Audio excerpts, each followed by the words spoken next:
Isang mapagpalang umaga po sa ating lahat. Muli ako si Miat Spushan and welcome to our daily devotion with Pastor Russell Campo. And today is May 27, 2026 and our topic is all about the worst king who found grace.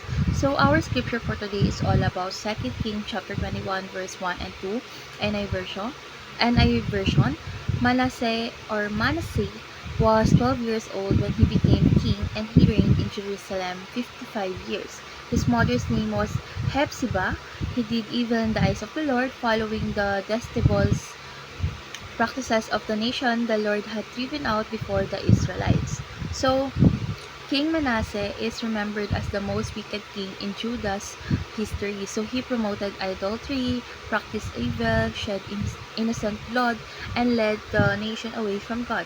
Humanly speaking, he seems beyond redemption. But later in his life, after experiencing God's judgment and discipline, Manasseh humbled himself and cried out to the Lord. Amazingly, God showed him mercy and restored him. So his story reminds us that no sinner is beyond the reach of God's grace. At the same time, Manasseh also learned that although God forgives sin completely, sin still leaves painful consequences in the world. So God's grace is greater than our failures, but sin is never harmless. So let's go on to our teaching. First, Manasseh was the worst king of Judah. So Manasseh deeply corrupted the nation through adultery, violence, and rebellion against God. His life shows how destructive sin becomes when people reject God completely.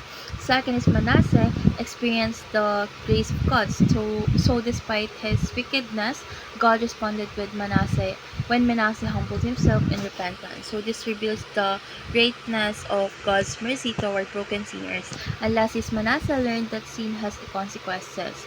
So although forgiven, the effects of Manasseh's sins continued to affect the nation. So God forgives fully, but sin still produce painful results. So how do we respond? First is revisit our past life to give praise to God. So remembering where God rescued us from increases our gratitude and worship. Our testimony magnifies His grace. Second is meditate on the grace of God displayed on the cross. So the cross shows how serious sin is and how deep God's love truly is. So Jesus paid the price we could never pay.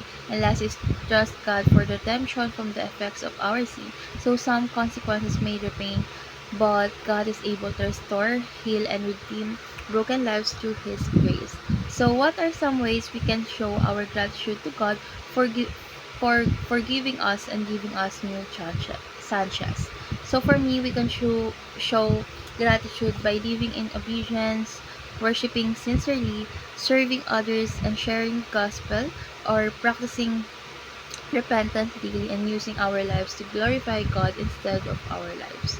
So let's pray. Lord God, thank you for your amazing grace that teaches even the worst sinners.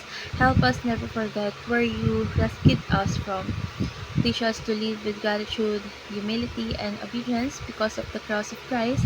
Redeem the broken areas of our lives and continue transforming us by your grace. In Jesus' name we pray. Amen.